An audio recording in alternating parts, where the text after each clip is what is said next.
Hello বন্ধুরা, রঙিন গল্পে আপনাদের স্বাগত। আমাদের গল্পগুলি যদি আপনাদের ভালো লেগে থাকে তাহলে আমাদের চ্যানেলটাকে সাবস্ক্রাইব করে পাশে থাকা বেল আইকনটিকে ক্লিক করে দেবেন।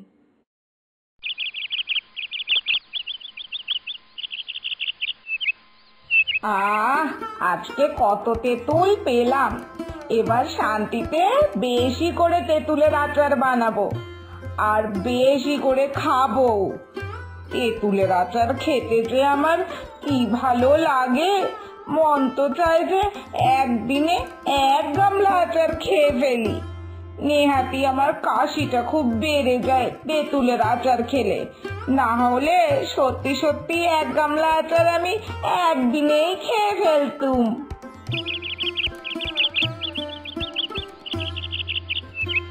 না, বাইরের উনুনেই আচারটা বানাতে বসে যাই।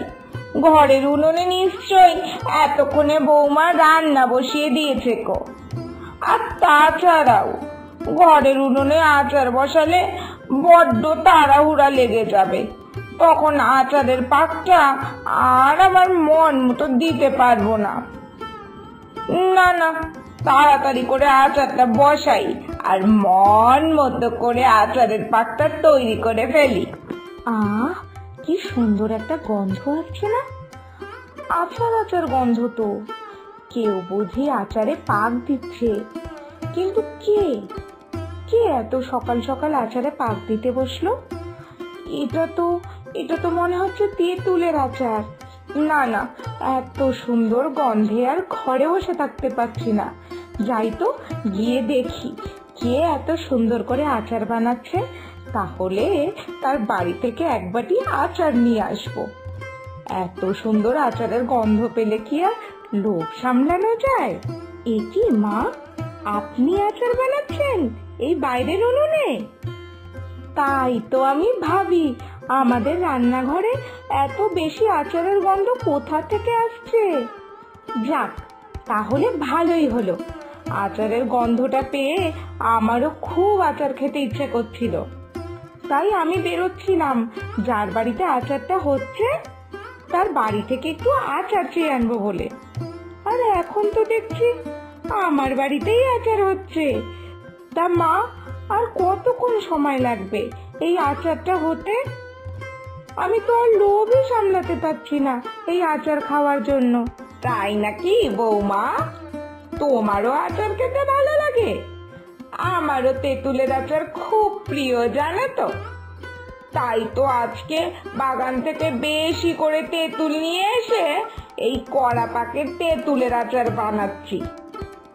আর কিছুক্ষণের মধ্যেই আচার বানানো হয়ে যাবে তখন আমরা দুজন মিলে বেশি করে আচার খেতে পারবো।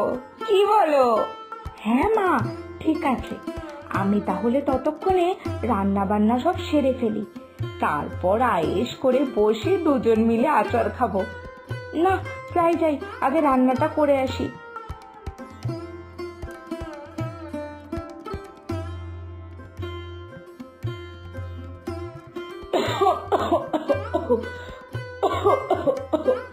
এ কি মা, আপনার তো একটু তেঁতুলের আচার খেতে না খেতেই কাশি হয়ে যাচ্ছে। না না মা, আর আচার খেতে হবে না আপনাকে।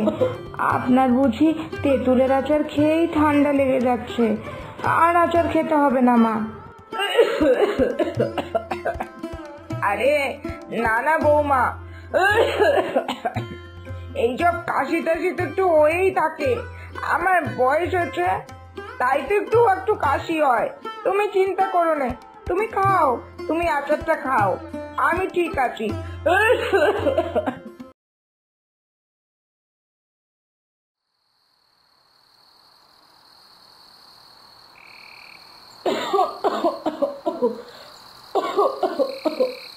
মা তো এখনো কাশছে। মায়ের ঘরের থেকে কাশির আওয়াজ পাচ্ছি। মায়ের তো এত কাশি ছিল না। আমার কেন জানি মনে হচ্ছে মা তেঁতুলের আচার খেয়েছে বলেই মায়ের এত কাশিটা বেড়েছে। ইস, কি কাশছে মানুষটা। না, যাই একটু মায়ের কাছে যাই। মায়ের শরীরটা ভালোই খারাপ করেছে মনে হচ্ছে। কি হলো মা, আপনারা তো কাশি হচ্ছে যে? এ এ কি এ কি মা, আপনি রাতের বেলাতেও আচার খাচ্ছেন? তাই বলি, আপনার এত কাশি কেন হচ্ছে? সত্যি বাবা, আপনি পারেনও বটে। কাশতে কাশতে আপনার দম আটকে যাওয়ার জোগাড় হয়েছে, তাও আপনি এক বাটি তেঁতুলের আচার নিয়ে বসে আছেন। দিন দিন, আমাকে তেঁতুলের আচারটা দিন শিগগিরই। আরে আরে না না বৌমা, তুমি বুঝছো না। তোমাকে বললাম না যে কাশি টাশি আমার হয়, এসব আচার খাওয়ার জন্য হচ্ছে না, বয়স হয়েছে বলে এমনি কাশি হবে। তুমি যাও, তুমি এখন যাও, গিয়ে তোমার কাজ টাজ করো দেখি।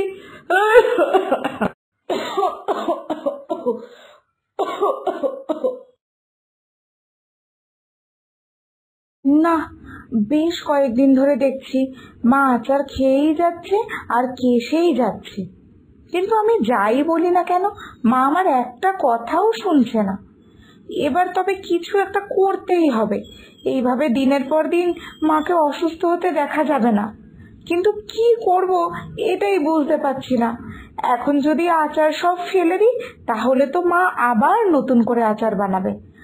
আমাকে আমাকে এমন কিছু একটা করতে হবে যাতে মা আচার বানানো আর আচার খাওয়া দুটোই বন্ধ করে দেয়। কিছু তো একটা করতেই হবে আমাকে।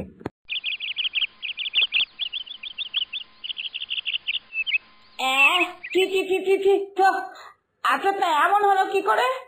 আচারে তো মনে হয় কেউ এক বস্তা নুন ঢেলে দিয়েছে গো। কিন্তু আমার বানানো এত শখের আচারে এরকম নুন মেশালো কে? বৌমা, বৌমা, এদিকে শোনো তো একবার, এক্ষুনি এসো। হ্যাঁ মা, ডাকছেন? বলুন, কি হয়েছে? এই তেঁতুলের আচারে কে এত নুন মিশিয়েছে? তুমি নিশ্চয়ই। খেয়ে দেখো তো, হঠাৎ করে এত সুন্দর তেঁতুলের আচারটা এমন নুনে পোড়া হলো কেমন করে? নিশ্চয় তুমি নুন মিশিয়েছো এতে। কি বলছেন মা? আমি কেন নুন মেশাতে যাব আচারে? আমারও তো আচার খেতে কত ভালো লাগে। তবে তবে মা, আমার একটা কথা মনে পড়লো। মা, এরকম আচার নুনে পোড়া হয়ে যাওয়া তো একদম ভালো লক্ষণ না। আমার ঠাকুমার মুখে শুনতাম, আচার যদি এরকম নুনে পোড়া হয়ে যায় তাহলে নাকি ওই বাড়ির অনেক বড় দোষ লাগে। মানে যদি কোনো বাড়ির আচার হঠাৎ করে এরকম নুনে পোড়া হয়ে যায়, তার মানে নাকি ওই বাড়িতে আর কারোর আচার বানানো, আচার খাওয়া কোনোটাই উচিত না। তাহলে নাকি ওই বাড়িতে সর্বনাশ হয়ে যায় মা। তাহলে তাহলে এবার কি করব? আপনি যেরকম আচারটা নুনে পোড়া বলছেন, এটা তো আমার একদম ভালো লক্ষণ লাগছে না। এবার কি তাহলে আমাদের বাড়িতেও দোষ লাগবে? আপনি কি আর আচার খেতে পারবেন না? কি হবে আমি তো কিছুই বুঝতে পারছি না। এইসব কি বলছো বৌমা? এইসব কথা তো আমি জন্মে শুনিনি বাপু। এবার তবে কি করি? যদি বৌমার কথাটা সত্যি হয়, তাহলে তো আর আচার খাওয়া এই জন্মে আমার আর হবে না। কিন্তু কিন্তু আচারের লোভে এই বাড়ি সর্বনাশ যে আমি ডাকতে পারবো না। না না, এই বয়সে এসে এত লোভ করলে হবে না। আজ থেকে এই সংসারের কল্যাণের জন্য আর আচার আমি খেতে পারবো না। আমাকে মনে হচ্ছে আচার খাওয়াটা এবার ছাড়তেই হবে। নিন, এবার বুঝুন। কতবার ভালো করে বোঝালাম যে মা আর আচার খেয়েন না, কিন্তু আপনি তো তখন আমার কোনো কথাই কোনো পাত্তা দিলেন না। এইবার দেখুন কেমন লাগে। এবার থেকে আপনি যখনই আচার বানাবেন না, তখন এত নুন মেশাবো আচারে, আর তারপর আপনাকে এত ভয় দেখাবো সংসারের অকল্যাণের, কোনো দিনও আপনি আর আচার খাওয়ার সাহস পাবেন না।